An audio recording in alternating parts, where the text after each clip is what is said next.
Hi, Soul Family. It's been a couple of weeks, I think, since I've, tuned in and shared some of my perceptions and intentions.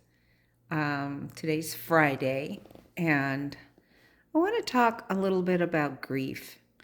And the reason I want to share is because I've been through a very deep loss this past couple of years. It hasn't even been 2 years. My husband passed away in October of 22. And it's been the most interesting portal, I'll say, of transformation. And I, I, I posted or I have shared some previous perceptions and feelings I have about how to help somebody who's having grief.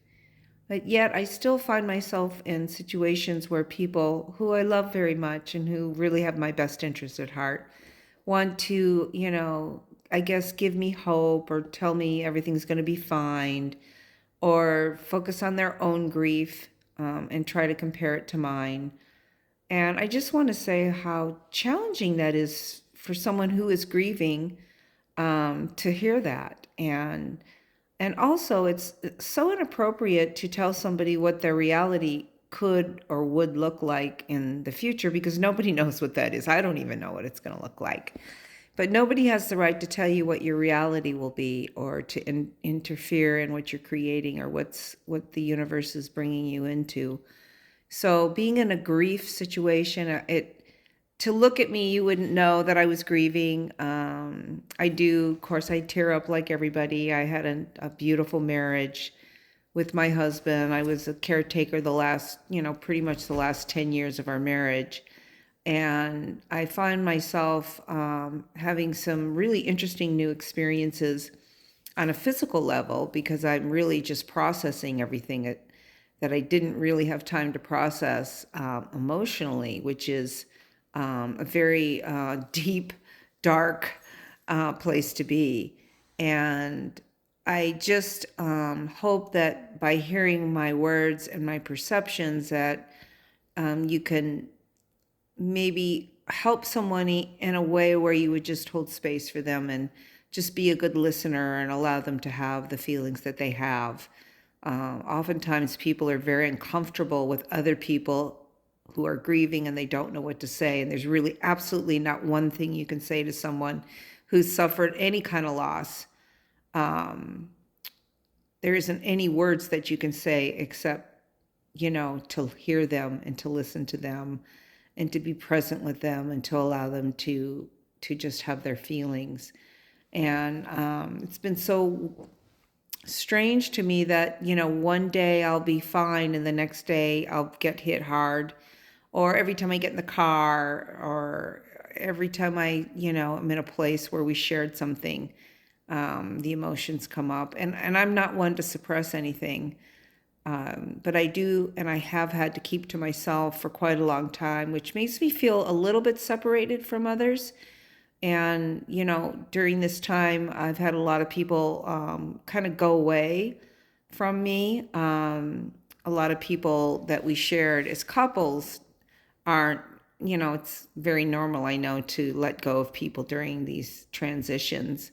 And sometimes I feel sad that people don't reach out, but I also know that everyone has a life and a family. I don't have any children, and my husband's son was never really very present with us.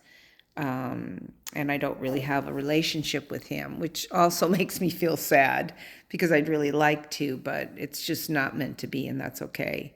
We're just in different places. So I don't know if any of these words can help to affect you or if you have felt something in your own life whereby you suffered a deep loss. And even though everything I think I know seems to abandon me in a time of the physicality of my life changing and my husband being gone, it's difficult. And like I said, here I go. The emotions come up because you miss that person. And then what began to happen was I was able to process a lot of my emotions Caretaking is a really difficult position to be in because it requires self-sacrifice. And I wouldn't change a thing. I'd do it all over again in a minute. I don't regret anything. But it does kind of diminish your ability to work on yourself. And I know everything happens in time, and I knew I wouldn't have him forever because of his health. But you just don't know how you're going to feel once it happens. So I just hope that this helps anyone who's out there grieving to really trust where they're at, to trust what they're feeling, to hibernate when they have to be with people when they need to, and to do a lot of self-healing and really process what you're feeling. And you can do that day to day. You can. I've been out of the house. I mean, came out of my cocoon, and I can do a lot more than I did. And I do love to share my perceptions, and I do some teaching here and there in my spiritual work. But I take it slow, and I take it according to what's right for me. And really, that's pretty much all I wanted to say. I get hit, like I said, emotionally here and there. Some days are harder. The weekends, of course, are challenging. And I think creating a new life and letting go of the old one, it's a really big energy to work with.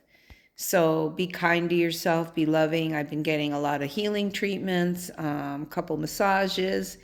I only can be with people who I'm comfortable with.